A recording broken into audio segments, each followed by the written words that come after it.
Welcome back, everybody, to another episode of Tuned In with Jim Cummings. Today we have Brandon Rogers joining us. Thank you so much for joining us. Oh, my pleasure to be here. Thank you for having me inside of your building. Oh, my God. Of course, of course. How are you doing today? I'm doing great. Well, I came here for the air conditioning because it is toasty. Yes. I was just telling you off mic that my family is totally head over heels that I'm even here with you today. Oh, that's great. The fact that our voices, that there's nothing between our voices, that Yes. that the things that have come out of my mouth and the beloved items that have come out of your mouth, there's no glass between these. Well, we'll be tripping the light fantastic here, or whatever that expression is. Well, thanks for being here. Thank you for being having here. me. It is my honor to be here. Hey, thank you. Well, because we've been aware of each other from being on the road, so to speak. And I think it's like being in rock and roll these days, you know. Well, I'm playing Cleveland next week, you know, and it's kind of cool. You're kind of like my carnival family, I like to call it, because I only ever, there's a large group of people with cons that you I'll give you some background music. At first I was like, that is a weird burp. But yeah, it's crazy because there's a large group of people that I only associate with seeing only out of town. So to see an only out of town face here at home is kind of, it's comforting. Yeah, what the heck?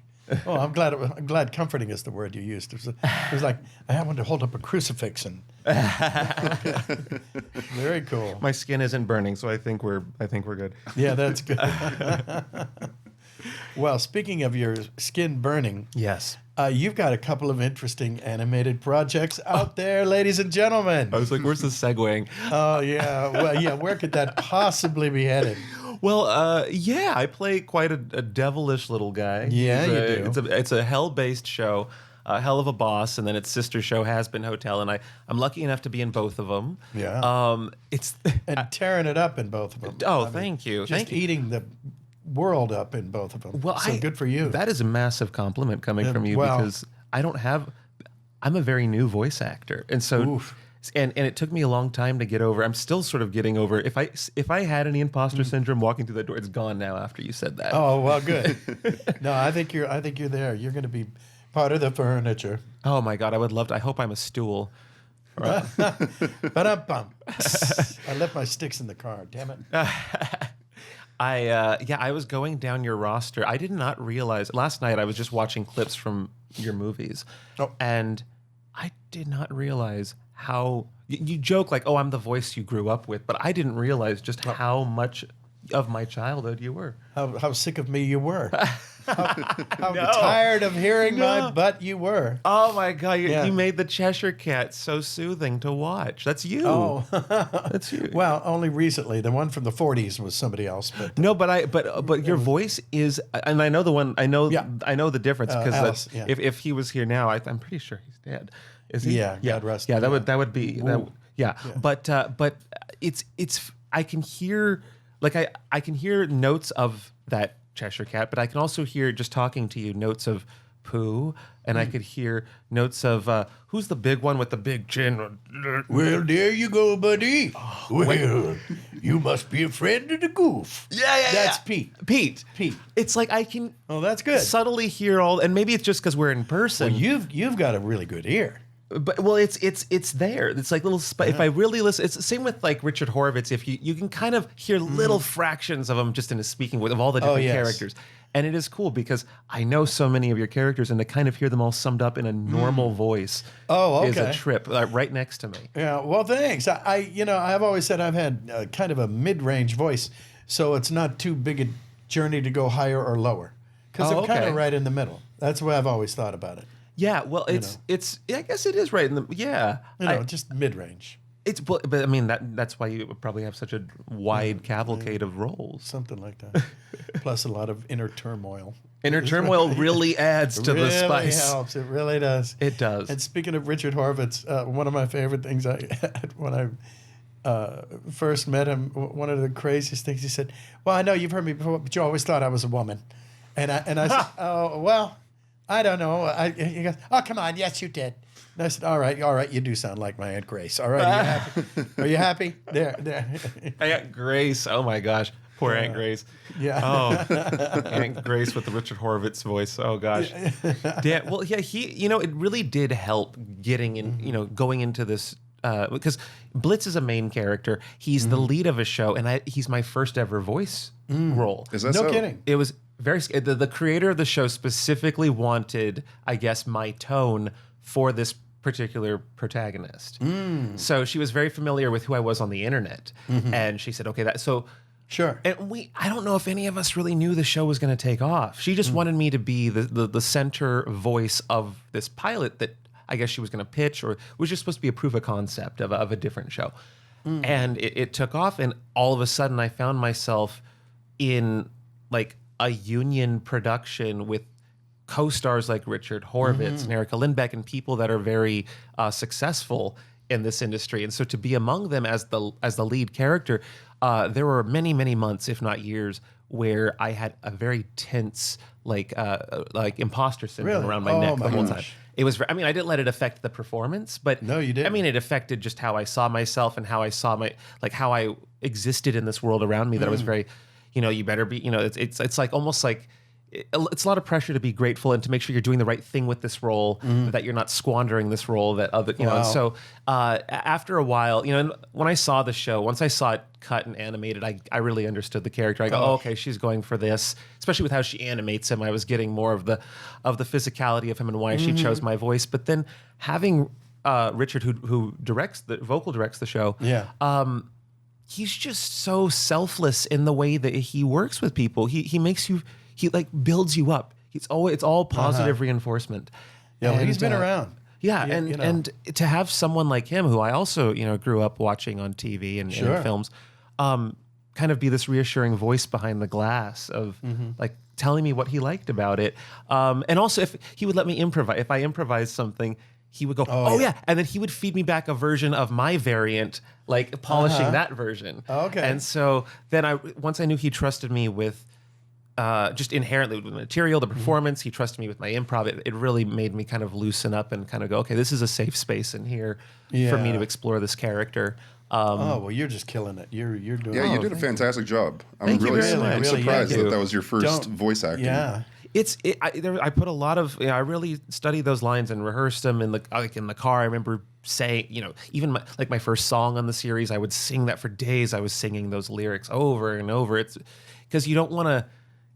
It's of course it's your first. What was it? The song. The first song. The first song. It's a duet that I have with Bryce Pinkham, who is a Broadway singer. So there's this extra. Well, that way there was no pressure. No pressure at all. then.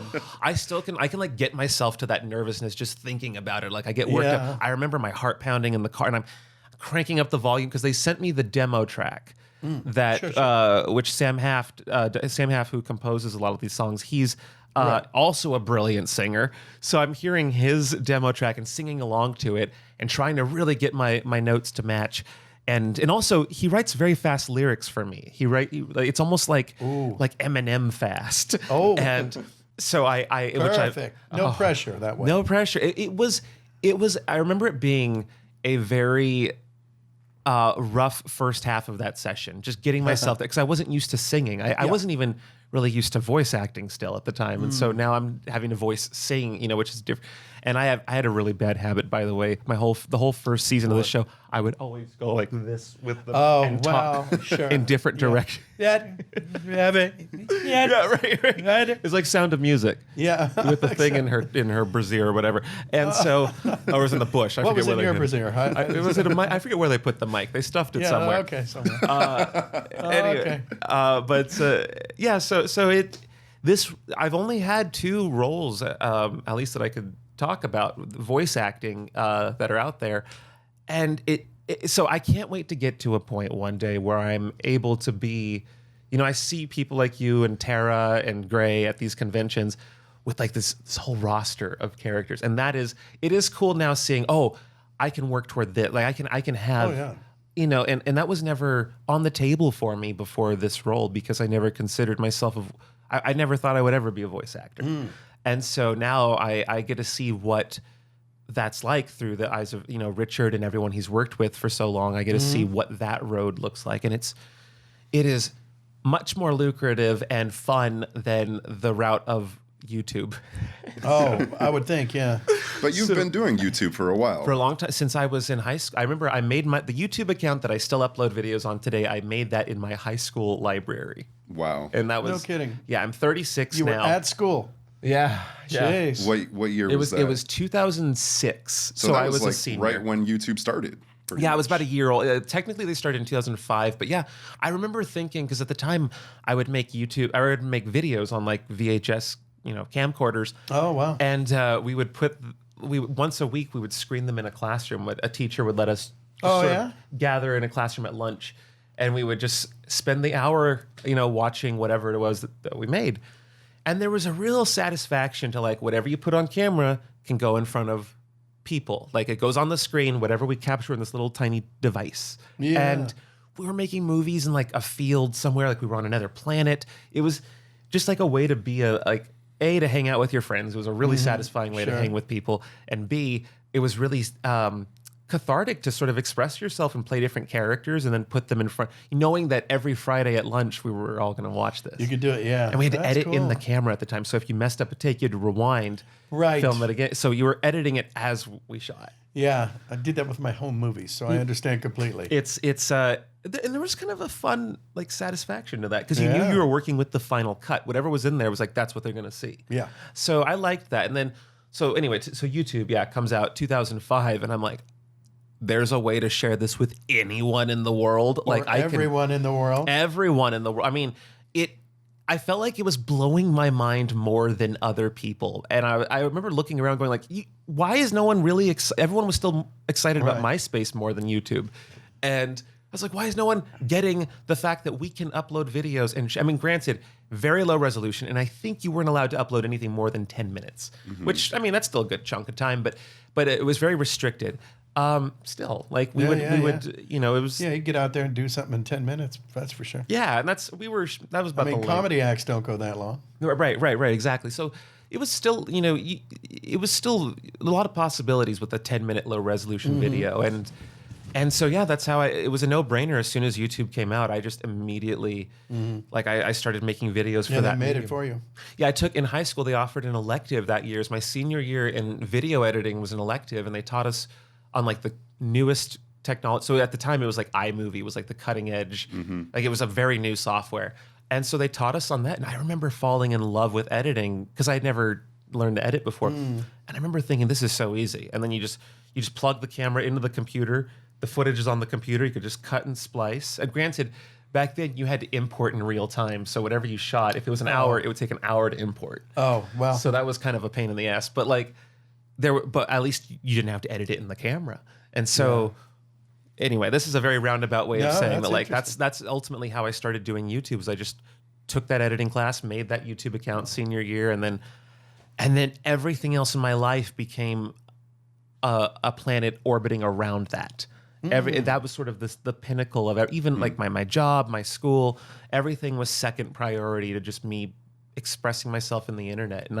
And at the time, that was not a safe bet because there was no future in video streaming. Right. Yeah. It was seen as like a hobby site still. That's true. And so it was the term YouTuber only recently and with younger generations has a form of respect that it didn't have for such a long time. For sure. But so it wasn't like I felt like I was investing my time wisely. And it's one of those examples of like that. There's an image of like a guy picking an axe, through a tunnel in the ground, and there's like a gem 5 feet away, and he gives up and goes back. And it's sort of an example of like, I'm glad I didn't put down the pickaxe, Yeah. And so it wasn't until I moved to LA and had many jobs of just customer service or just very entry level positions that I could, and I was constantly getting fired because I was always focusing on my films and my series. Boy, that's really familiar.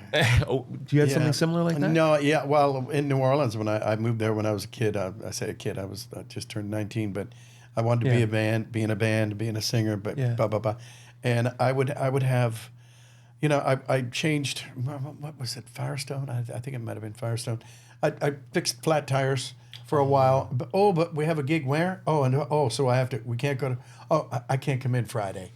Okay, so And you get it. So all of a sudden Monday I had to get a new job, and so because and then finally the band was working enough that I didn't have a need for the job, so that worked out. Yeah. You know, so I understand.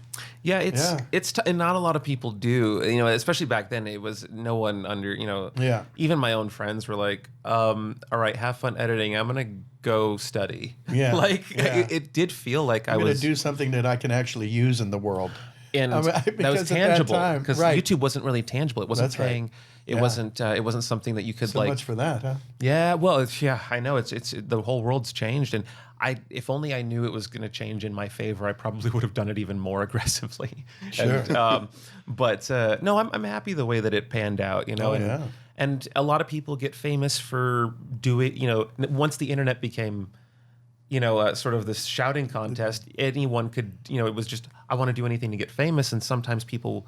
You know, heaven forbid you get popular for something you don't enjoy doing, for a gimmick that you did.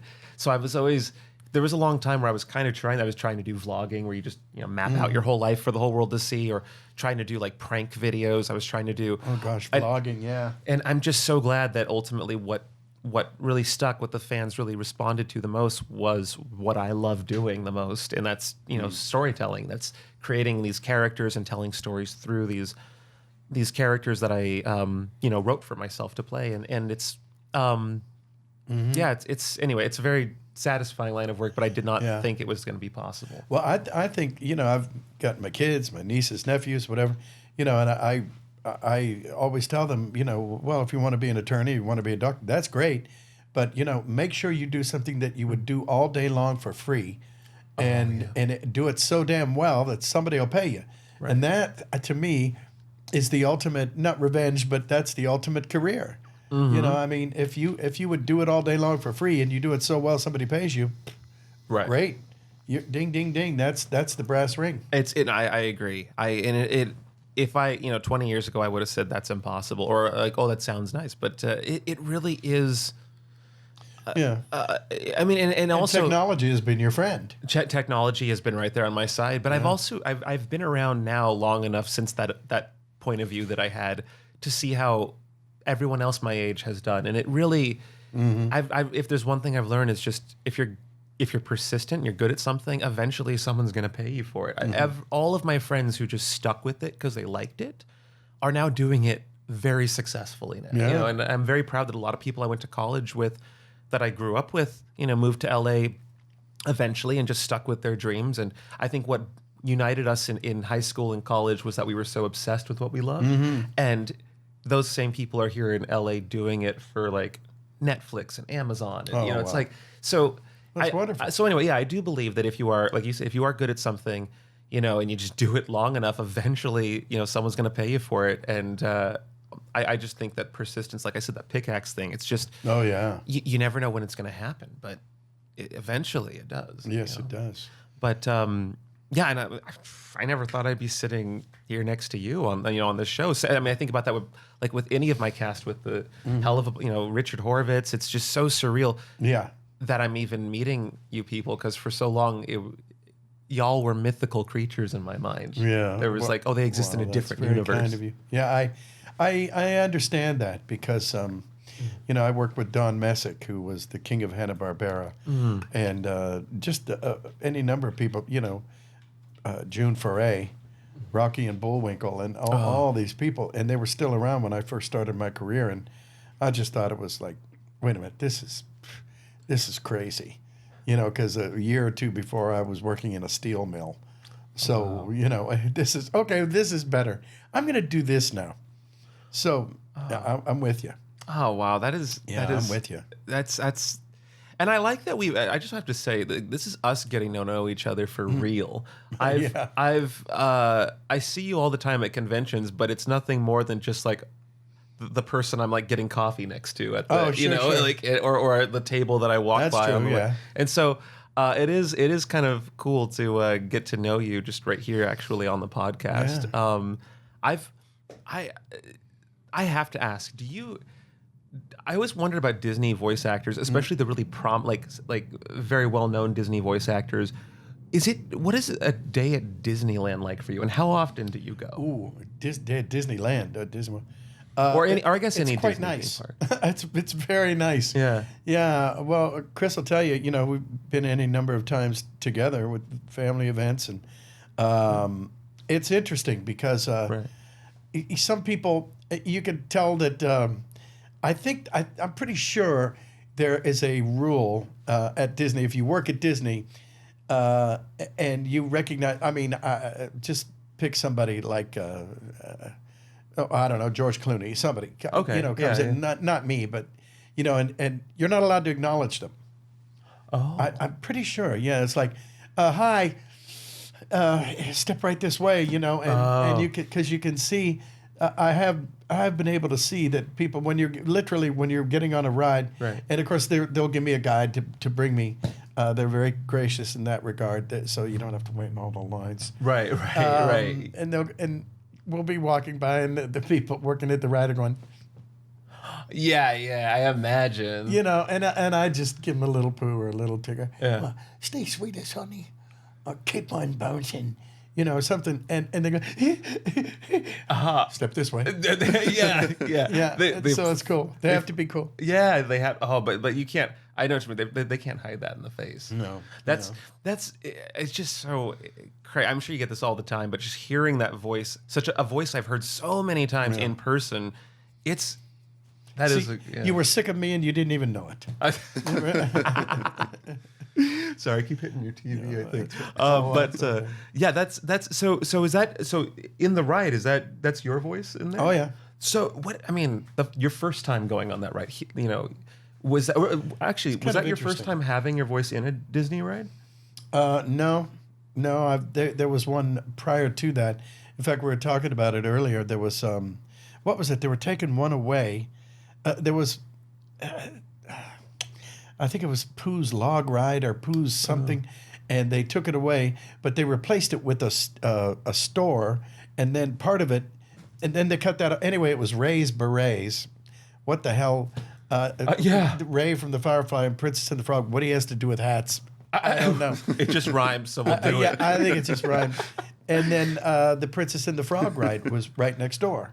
Oh. So I was like, okay, well, the Lord taketh away and the Lord giveth, and then next thing you're on the Princess and the Frog ride. So that was fun. Pooh's Log. I did not remember. If there's any way to make Pooh's name sound dirtier, it's calling it Pooh's Log Ride. Yeah. If that's wow.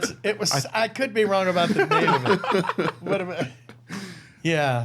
I have an answer to that question as well. Yeah. Going to Disneyland with Jim ruins Disneyland. Wow. Because do tell. Yeah. They give you I'm the so tour proud. guide. They give you the tour guide. They treat you, like royalty, like you are.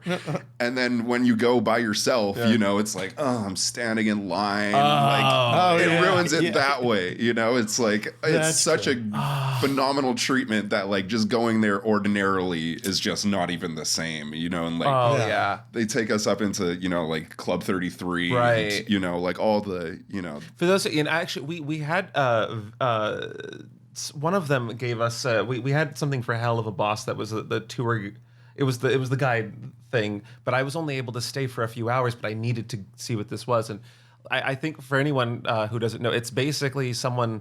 And correct me if I'm wrong. They take you to the front of the line of each thing. Is that right? And you can ride as many times. You can literally sit there on Space Mountain and be like, wave at the people in line and just keep riding, keep riding. Yeah. So I didn't know that. Yeah. I was just there for a couple hours, so I just we saw Club 33, which was really cool. They had their own gifts, and I asked if we could take the elevator just because I knew I would never take this elevator again, probably. In my life. That's right. It's a very cool elevator. Oh, it's beautiful, and I thought it would take me out of the ceiling like in Willy Wonka. Yeah, right. Yeah. Grant me a wish.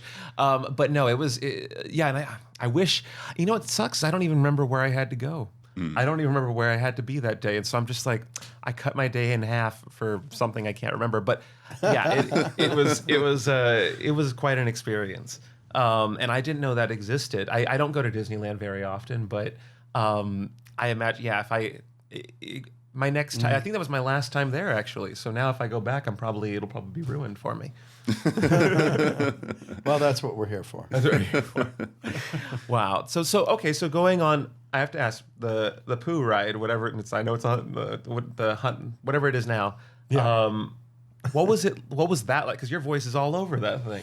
Yeah, well, it's interesting because you're trying to remember. Oh yeah, I remember doing that. Oh yeah, I remember. Oh doing yeah, that. And it's very, very well done. Yeah. They all their animatronics and it's little vignettes. Mm-hmm. You go around and you're slurping around and you're hoping that it doesn't stop. For repairs in the middle, and it's just a kick. I've gotten used to it. Yeah. I've had a few. I mean, I think the first thing that I voiced for Disney was a Darkwing Duck stage show. Oh. Darkwing Duck and Launchpad, and I was Darkwing Duck, and there was it was Disney Afternoon. That's what it was. Back when Disney Afternoon was a big thing, long time ago, late '80s maybe something, and I was in all of the skits. One was Fat Cat, one was Monterey Jack, one was Pooh and Tigger, and one was Darkwing, and I think that was it. But I just remember thinking, this is exactly what I wanted to do when I was 5, and it was so cool. I just sounds like I'm bragging. I'm really not. I was kind of flabbergasted. I was Was it hearing your voice specifically in that medium that? Well, yeah, and then you look around and everybody's going. Yeah. Oh, and you see the reaction. And that's very gratifying. It's different when you see people react to it. I will say that's the one downside of the internet, of being on the internet, is that you don't get to see. Oh yeah. Because I love doing stand up as well. Oh, do you? Only for the energy that's right there. In fact, I prefer doing stand up in a smaller room because the people's energy reverberates back to you somehow. And it's like a more intimate thing. Yeah. And so I can relate to seeing people's reactions, and then suddenly something about being in front of a room of 30 people feels more meaningful than 300 comments on something. Yeah, it's true. Yeah, and so it's immediate and it's genuine. It's genuine. Yeah, it's knee-jerk reactions. But I also have to say, outside of Disney, I believe, and correct me if I'm wrong, you voiced my favorite version of Robotnik, which was the more sinister one. That's true. Yeah. You must be a friend of Snively. Snively. Oh, yeah. Oh my gosh. I had the comics that went with that specific series. I was drawing pictures of Robotnik and like all of his, like when I was bored in school, like that was such a escape from my brain. And so to see that you also had that on your roster, I was they did one batch of those in Canada, like, I don't know, 60 episodes. And I think we only did like 24 down here when I did it. But I've had people tell me that mine was scary and the other one was cartoony. The other the one, I guess they did it, and I think it was Jaleel White in Canada. I think it was Jaleel White, and he was my Sonic. Jaleel White, he was, and I remember, and there was, and I did. Now that I'm thinking of it, one thing that used to get everybody every time, Kath Soucie especially, great young actress voice lady. I would always do, wait a minute, you have the hedgehog in the dungeon? Ooh, that's good. And it was that, ooh, because you could see that I just wanted to make it seem like he was, I could do a lot with a dungeon. The possibilities are coming to him. Yes. Wow. And then I went back to Winnie the Pooh and I evened out. And it is such a departure from a lot of the versions of Robotnik, because a lot of them are mostly goofy. Yeah. And so there's this one that was genuinely just scary. Evil. Yeah. I thought it would be fun. Yeah, no, that was good. Was that did you come up with that? Yeah. Wow. I don't think there was one before. I don't think there was a cartoon or so he didn't have a voice before that. I don't think so. I could be wrong. It was a game, right? Wasn't it a game? Sonic the Hedgehog? It was a game. I'm not sure which one came first, though. Yeah, that's true. I'm not sure. Anyway, I'm sure. Send your cards and letters in. Comments, please. Come on, help us out here. We're floundering. Anyway, thanks. So I have to add, what is one of the most common things people have you say as Winnie the Pooh when they request your Winnie the Pooh voice? Well, for some reason it's "oh bother," and that's not much, Oh bother. Oh, that's perfect. You sound just like him. You sound just like him. That's my favorite. You sound just like him. Like it's a separate little bear on your TV or wherever. But yeah, that's definitely it. What? Oh, bother. Is that supposed to be his equivalent of some 4-letter word? I probably. Yeah, because I don't know how he literature. uses it. Does he use it like? It's like a. Oh, dang it! It's like a British thing though too. People like really say that. Like, well, at least they used to. My Nana's British, and she used to always be like, "Oh, bother," you know, like. Oh, bother. Yeah, it sounds weird in American. Yeah, things aren't going bother or perfectly. bugger, you know, like, oh, bugger. They used to say that as well. Or something like that. It means things aren't going perfectly. Oh, okay. We don't. Oh, I don't know if Americans have such a middle term. It's either like, oh yeah, or oh, you know, one of the two. We need to know bother. Maybe we have less violence. Yeah. What do people ask you to say mostly as Blitz? Sorry, I fucked your husband. That one. That is probably the most common one. And I like writing when it's the most common thing for me to sign to, and when I sign it, if there is a husband and I'm writing it for the wife, I look at the husband. And then he cringes. He cringes. I know. But I don't know. People. I get a lot of people in my line who I think get a kick out of how adult the show is, and they're not like younger people either. They're people who clearly like live a life where they aren't exactly permitted to exude that kind of language or that. So they when they get to see me, it's almost like a little escape where if they're teaching 5th grade, you're right. You're, and a lot of them are teachers that teach kids, and they go like, oh, so many of my students know who you are. They shouldn't. Anyways, please say sorry. I fucked you. But anyway, it's all walks of life come up, and I mean, it's all very alternative. You know, it's yes, it is. My line looks like you can't tell if they're lining up for me or the grand opening of a Hot Topic. And it's very Hot Topic. It's a very alternative crowd, which I like because you know, when I was before I did YouTube, I fit right in with that crowd. I still do. Like I definitely. It's nice to feel like the people I make stuff for are me. I'm not. It's not that I'm making stuff for like some other. Oh, I would never watch. No, it's like I make what I like, and I think that people have very similar sensibilities, and so it's nice to see, like you said, in person when they're there. It's so gratifying, and I have a hard time moving my line along because I very much connect with a lot of the people, and it's hard to.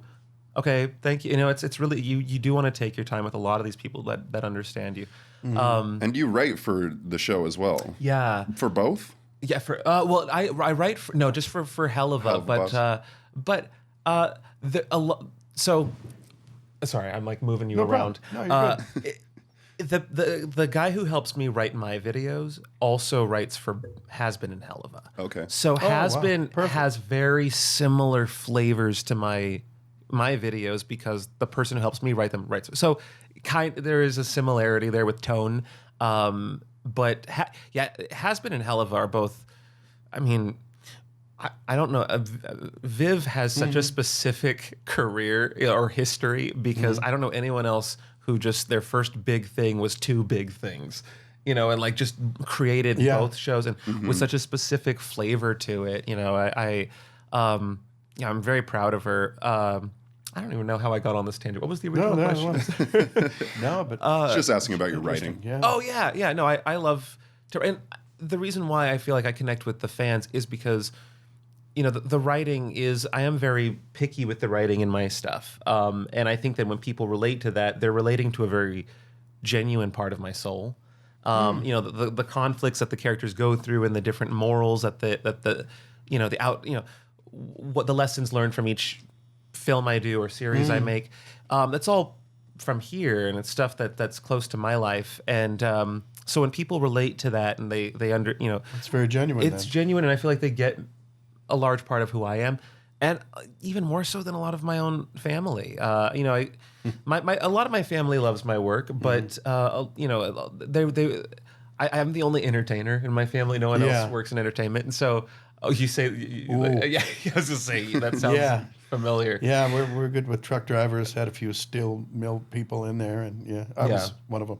Yeah. So yeah, it's my family, and I'm assuming probably sounds like yours too. We're very passionate about practicality. They're very practical people, and you know, we just. I mean, we would go to the movies occasionally. We would watch TV, like basic cable, but we were never we never nerded out a lot over stuff, and I really, you know, getting older, I started to really appreciate the whole nerd aspect of, because really what nerd means is just someone who loves something so passionately they need to label it as nerd. You know, it's like you're just so in love with something, and I'm really drawn to people who are so in love with something. So am I. I understand that completely. And so so being in, now I'm full-fledged in con culture. I'm like neck deep in nerds, and and it's just there's a part of me that's like, damn, it took me 35 years to get here. Like I finally feel like I'm at home, and it took me 35 years to feel like I'm home. Yeah. And but I've never felt more at home in my entire life than the last like year and a half. Yeah, that's great. And largely because of the conventions. You know, to go to a city that you don't know anybody and to feel like you're loved by everyone. Yeah, That's and such a few thousand people show up, and all of a sudden you know people. Yeah, all of a sudden you have friends, you feel loved. Any like, it's almost like a cure-all, because people are loving something that you love. It's like people gathering to love your kid. It feels yeah, we're all gathered around the same campfire. Right, and coming from the YouTube world, you know, I used to go to conventions like VidCon and Playlist, conventions that were about clout more so than the work. So it's the people that line up to meet you there are more concerned with who you are as opposed to what you make. Oh, I met this YouTuber, I met this creator, and that's great. I got the selfie. But at these conventions, people are asking me questions about my work, what I have coming up. They're picking prints of characters that they connected to. So it's not about me. It's about this thing that I helped make that we both connected with. It's really well said. And I didn't realize that there was such a difference in energy with conventions. Like I did not like going to VidCon I was going to ask you, did you go before you were signing? Yeah. And now I choose to exclusively be around this type of crowd because I love so much. I mean, both the fans and then behind the scenes, I get to meet other voice actors and hear about, you know, parallel journeys that other people have had doing what I'm now doing. And also because I'm so new, this is just such a welcoming profession. Everyone here, you know, it's been doing it longer than me, and they're just welcoming me with open arms, giving me tips and advice, and there's no sense of like hierarchy. You know, connecting with all kinds of voice actors at these conventions, and they're just all such lovely people to be around. You're with the fans all day, and then it's nice to just go behind the curtain and just decompress with someone who's also been around the fans all day, and you kind of connect in a different way for lunch, and then you go back out there and connect in a different way with those people. So it's given me like a new sense of purpose with what I do. And I already felt like I had a lot of purpose with what I did before this, but now I'm like, I get to see up close the effect that the work has on people. Oh yeah, well that's what I always say. We make our living in rooms with a few other people. Right. No audiences per se, unless you look in there and people are giggling after you do your line. Yeah. And then you know, you just kind of do it. You hope it. Well, I'll just knock this down. You know, you hope it resonates with people, and then eventually, when you get to a convention, and then at that one time where you know, and you said pull my finger, and then, you know, and it was like, okay, so that I got you. Yeah. So you were paying attention. Thank you. Yeah. And if it's any like, sometimes I like to go to watch parties at people's houses because it's a good reminder of like, oh yeah, when people watch my stuff, this room full of laughing people, that's the energy it could bring to certain households. And I think that you're right, we do it quiet in a studio, and it's very almost deflating in a studio because they don't let you hear them laughing because you know, that would ruin would mess up the take. Right. But so you're used to, when you just say a joke, whether there's one person in the room or a whole group of people, you're used to hearing some form of response, of laughter. Yes. And I'm doing the same thing. I'm doing the same thing. So when you don't hear that immediate laughter, it almost feels like, oh, I've bombed. Like, Yes, it does. Yeah, and I think even now that I know it doesn't mean that, there's still this like inherent knee-jerk reaction of like, oh, that's right, I can't hear them. Well, especially if you're used to doing something in front of people. Yeah, right. It's an immediate response. That's one of the greatest things about theater or live anything. Yeah, is you get an immediate response. And so many of our cast, they're in live, they're Broadway people, and so this is a way different. If it's different for me, I'm on camera, but like to be, going from Broadway to that. So I think it is a bit of a culture shock, at least initially. Being in that quiet room, you have to really be looking through the glass to make sure they're enjoying it. Yeah, but it's crazy because you don't think about. When I'm in that studio, I try to think about the rooms of people watching it. The people at home. That are. Like I try and pretend they're right in front of me, and I'm just doing it for them. And that's right. It is different. And also, just I like to stand. I think standing adds. As long as I could stay on the mic, standing for me helps me do more things with my diaphragm. No, I agree. But yeah, it has been a very, very rewarding new variant of the work I was already doing. I for instance.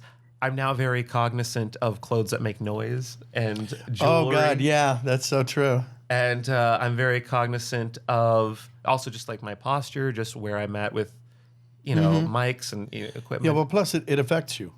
If you're standing or sitting, I mean, what's his name? Paul Stanley in Kiss, I think.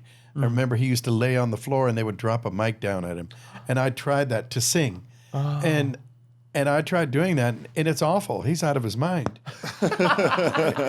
Your diaphragm's folding up. Shout it all loud, or whatever. Something about shouting. Oh my God! And it was no. Get up. Get up off of there, Mister. That's gotta look funny too. Yeah. Walk into a session. This guy's laying on the floor. Yeah, in his mouth. Wow. Yeah. So that is. So, have conventions? Because I've only been in on the scene for a couple years, not even. Have conventions changed significantly since COVID, or? Well, I think so. People are dying to get out of the house. Yeah. Because, it was, COVID was, I had it and I didn't even know I had it. Same. So that's how badly it affected me. So I thought it was much ado about nothing, and I was a little vocal about that for better or worse. But I think everybody was just, oh man, I can't go to a convention. I can't, got to sit home. Can't go to Disneyland. Can I go to the show? Yeah, as long as you keep, you're in a scuba diving outfit. And, it just got old. And I think when everybody said, okay, can we just quit pretending? Can we go back to work? Can we go to a convention? Can we go to Disneyland? Can we go to the park and swing on the swings? Yes. Okay, good. Boom, the floodgates opened. Wow. And so when did you notice the cons really start picking back up? Because I joined after it was full-fledged. Yeah. I don't know, about a year. What would you say? About a year ago? Year and a half? Yeah, probably like 2022, I'd say. Yeah. Oh, okay, so I must have joined right when it was opening back up. Yeah, I think you're good. Yeah. Oh, wow. Okay. I just and is it similar to what it was like before COVID, or has it been changed significantly? Well, I think there are more people. Yeah, I think it's become more popular since COVID. I also feel like just generally, I feel like pop culture is inherently more of a part, because like I don't know. At least a lot of the people I know, the younger you get, the older you get, someone in their 30s today having action figures is a lot more acceptable than 30 years ago someone having action figures at this age. If you look at Target, they now have a pop culture section. Oh, yeah. So it's like, I think that, yes, everyone wants to get out of the house, but I feel like we're at a point now where like anyone who's itching to get out, got out. I feel like pop culture is really kind of on an upswing. Well, they figured out how to make it part of the capitalist machine. I think that has a lot to do with it too. Right. That's a good point. They're figuring out how to monetize each and everything. Because the money's there. People are willing to spend lots of money. Yeah, on stuff. And I was just at the last convention we were at. I was talking to Miley Flanagan, and they didn't even the promoters would just pay actors or voice actors or whoever to appear and then just sign. Like it wasn't charged per autograph. Yeah, it that wasn't was the first one I did was that. Yeah. And so even recently, that is another mode of commodification, and it's, you see the people standing in line and no pictures unless you pay for it, like, right. Can I have a selfie? Well, did you pay for it? It's like so commodified. Yeah, that's insane. What blew my mind was when I first started signing, a lot of the people online go to every convention they can go to, and they're so attuned with like, they know the cult, they know the routine. And so I call it the con culture. The con culture, yeah. And so I'll have people just sort of line up, and some of them it's their first time. Like, oh, I don't know, how do I do this? I just pick some of them are like, yes, make it out to this, make it out to this. I want 2 selfies, I want 1 video, and they just they know. And then once they got their stuff, boom, they're gone. And there's kind of something I respect about that. They know what they want. For sure. Okay. Oh, I do. The people who come up and they'll talk to Jim and be like, "Do I pay you?" It's like so precious. It's like, oh, it's like your first time. Right. And like, it's so precious because they're so shy and like nervous and excited all at the same time. It's very sweet. It's usually, I at least from what I've seen, it's the smaller towns that usually have people like that. Like Vegas, I rarely meet people like that. But then like I was just in West Virginia, and almost every person I met, I was their first. Oh, that's great. Famous person that they met, or the first. So it is a different energy, and it is kind of. I like them both, honestly. I like the people who know what they want and they get out, and there's some people that are just. Possibly you're the only celebrity they're going to meet, and they're just. And when I was, and it's very sweet. It's very sweet. Yeah, it comes from a very innocent place. It's weird. It's interesting seeing so many people in their most nervous state of mind. It's like you're just seeing people. I don't know. You start to get used to meeting nervous people. Do you get criers? Yeah, criers, and that could be an interesting. Way to talk. By the way, this is the first ever podcast where I get to talk about this stuff with someone who knows what I'm talking about. Oh yeah, like I love unloading. I'm like, why have I never unloaded about this? No one's ever asked. Yeah, well, believe me, you're in good company. Okay, so criers. Yes, this is a cork. Yes, criers. I can't. I'm sure you get criers, but like with me, I'll have criers, and they all cry over Winnie the Pooh. I love the fact that you get criers over. Satan. I know. Oh my God, Satan. Oh, I'm pretty sure my uncle, he passed away last year. Pretty sure you know him. Real asswipe. He's quite a turd socket. I don't know if you, Lenny, he's from New York. Sockets. I mean, hearing Winnie the Pooh. Yeah, I know. Turd socket from Winnie the Pooh. Oh, well, that was only Jim Cummings, so that's okay. Don't be alarmed. The way people connect with my characters is a little different. Most of them are alternative or queer or people who don't feel like they fit in with a lot of their the people around them, and I think the work that I do, especially as Blitz, I think there's something that they see in him because Blitz is sort of, a lot of the characters on that show are relatable to. People in the queer community, and in a way that ours isn't. Right? I know. I was really hoping for the Martha Stewart fan base. Yeah. But which, by the way, we have the same birthday. Oh, get out! Well, I have good news. You failed miserably in the Martha Stewart category. The other one, you're doing great. Right. But anyway, So. The people come up to me. People cry for different reasons. Sometimes people cry as just a physical reaction. They're not even that adamant about anything. They just can't help but their nerves work them up into tears. That's true. So there's a million reasons why someone can cry, and some of them, I have a hard time, cutting off my time with. I have a really hard time with someone, but some of them.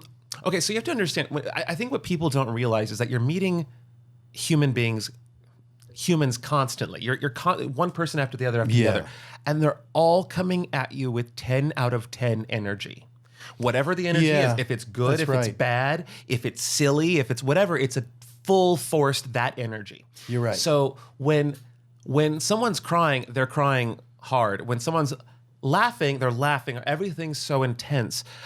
Even the people who just shut down, like that's sort of an intenseness to that, where they just don't say anything. That's a good observation.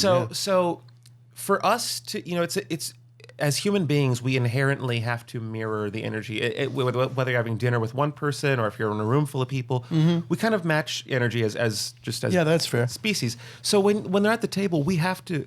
It is difficult to have to toggle your energy between all these different types of tens. A lot of frequency. A lot of different frequencies that you're tuning to. So someone could just be crying, and you've brought yourself to this very personal place with them, and then the next person is screaming and and they're elated. You have to get yourself to be as elated as they are. And I'm not saying that one energy is better than the other. They're just all different, and they're all a lot.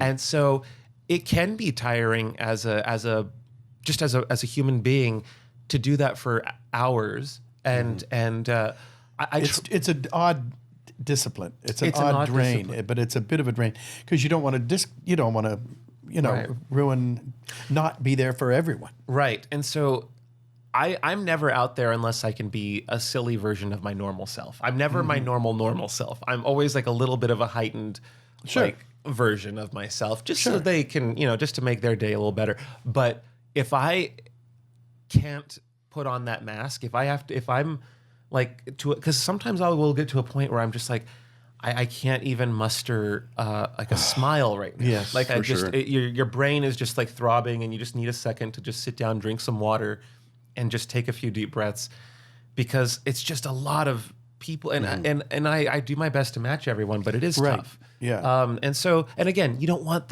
because the one person you do let yourself down with a little bit, they're gonna go, oh, like he's in a bad mood. And it's like, no. I've just been doing this for hours. One time I had food poisoning, and I was like I was going to the bathroom to like throw up and then come back, and I was just not feeling great. And there were I remember people who were not knowing to move along, people who were staying for like well past their time. Right. And they're crying, and I can't tell them to move along, but I'm also dealing with like not wanting to throw up. So it was there are times where it does push me, and I have to go take a break. And people say like, well, you're just signing. Why didn't you take it? It's like, no, it's like mental. It's socially. It's not like your hand's tired. Yeah, it's not my hands tired. My back's fine. Physically, I'm fine. It's just like my heart and my head are like both throbbing. Right. But and plus, you get I get the stories about things that I was home and I had just lost my grandma, and then Pooh came on, and then I remembered that we used to sit. I used to sit on her lap, and that rerun came on, and it was and it reminded me of my grandma. So thank you, and I going, oh, you're welcome. I didn't. Okay, could not be more welcome. I'm very grateful that you told me that. Yeah, so you get those, and it makes it all and the most better. I'm learning that like. The most that I can do in those moments is be as present with them as possible. Yeah. And if I can at least just do that, some people, it's a little harder to be more present with than others. Some people are so elated to where their logic, like I can't, I'm having trouble keeping up with their story because it's going here. And but I'm like, if I, and I'll ask them, like, wait, your mom said, but then, but yeah, I just try and be present with them. I don't want anyone to ever feel like I was looking through them. And, it's, I do feel bad when people come up and they say, oh, remember me from Tampa or from this other convention? I'm like, I don't remember my own you were the guy on the T-shirt. Was that you? Did you have a baseball hat on? You know what Richard taught me, and he's probably going to hate me for spilling this secret. But good. Let's take that, Horwitz. He said, he always says, it's nice to see you. That's what it is. Nice to see you. Because it could be nice to meet you, or it could be if I've seen you again, it sounds familiar. That's true. So I've just always leaned on nice to see you. Oh, it's great to see you. Because I could be meeting you for the first time. And that's right. That's true. It's very vanilla. Very vanilla. And it lets them do what they want with it. That's right. Open to interpretation.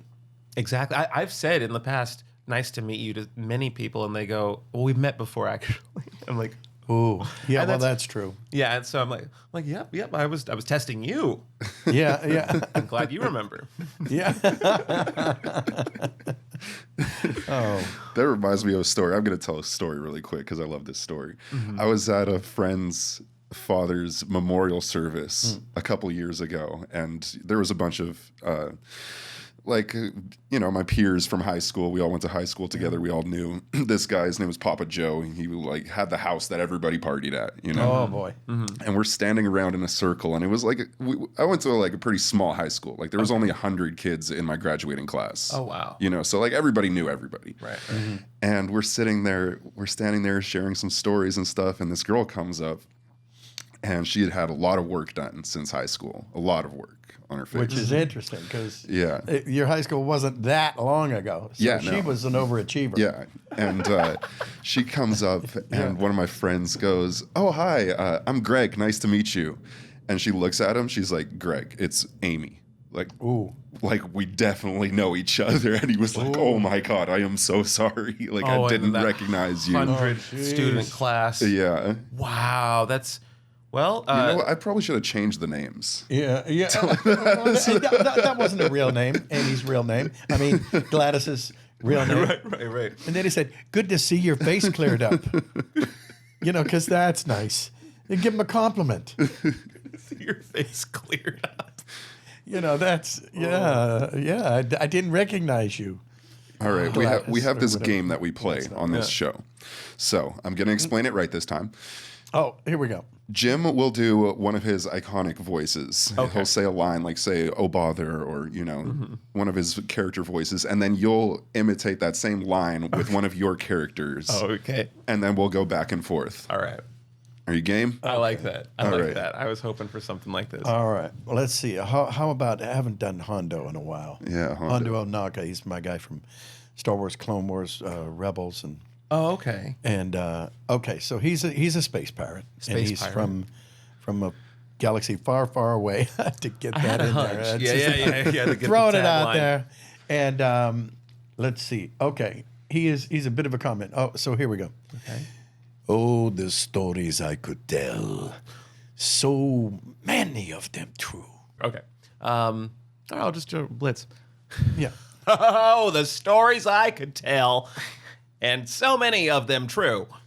That's pretty good. I love that. I'm a big fan of that show. That was good. Yeah. I'm a big Oh fan God, of that yeah. show. Okay, it's my turn. Okay. You sound just like him. Okay, go ahead. There you go. Okay, say you sound just like him. No. That was me being a fan. I just say any line is blitz. No, you Yeah. say. Hey, no, you're Yeah. you're on your own now. Okay. And Any line. All right. Let's go lick some ass. I really had to think of that one. okay, can it be Taz? Okay.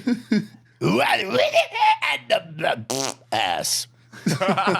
Okay. Me, no questions. Who would you say is your most vulgar character, if any? It's got to be that guy from Grand Theft Auto, right? Yeah. Yeah. Oh well, Wait, who are you in Grand Theft Auto? I sell arms. He was like the arms I'm dealer. the arms dealer. What's the name of that store?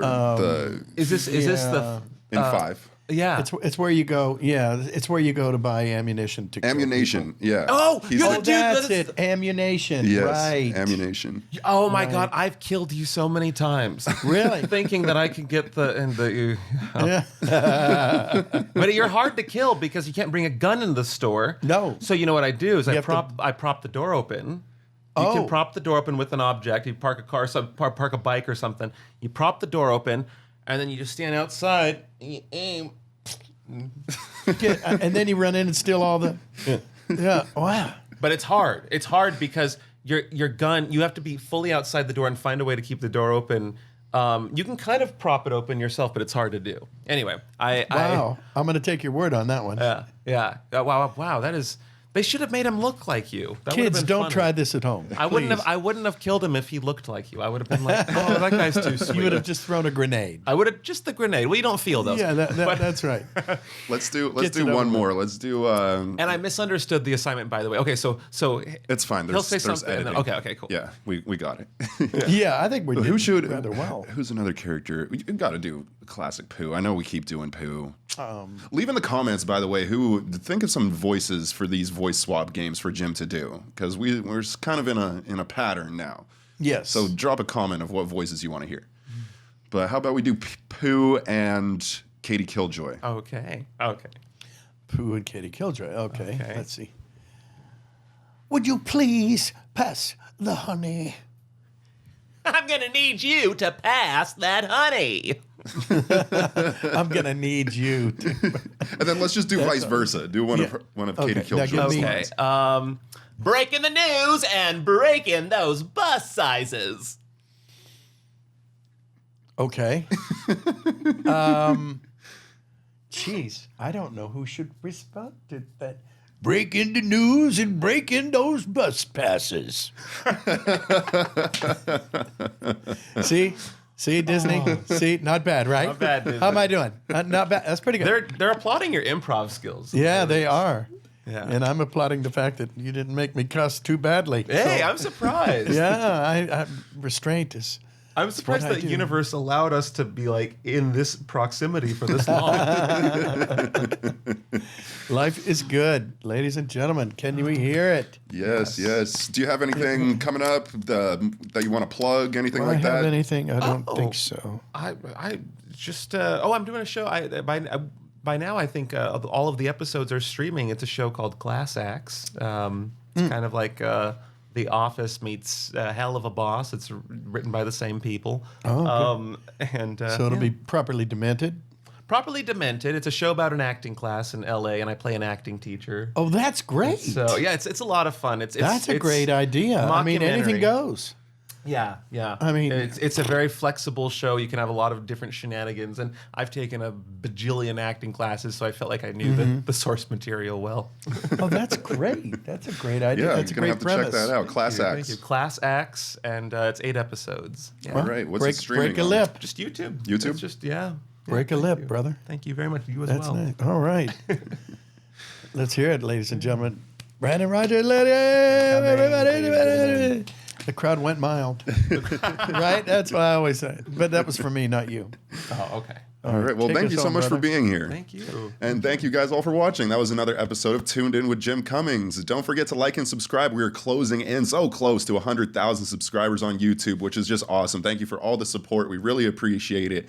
Don't forget, you can find bonus content. That's right. Bonus content on Patreon. Thank you for all our patrons. We really appreciate you guys there. And of course, Brandon Rogers joined us today. Thank you. Thank you so much.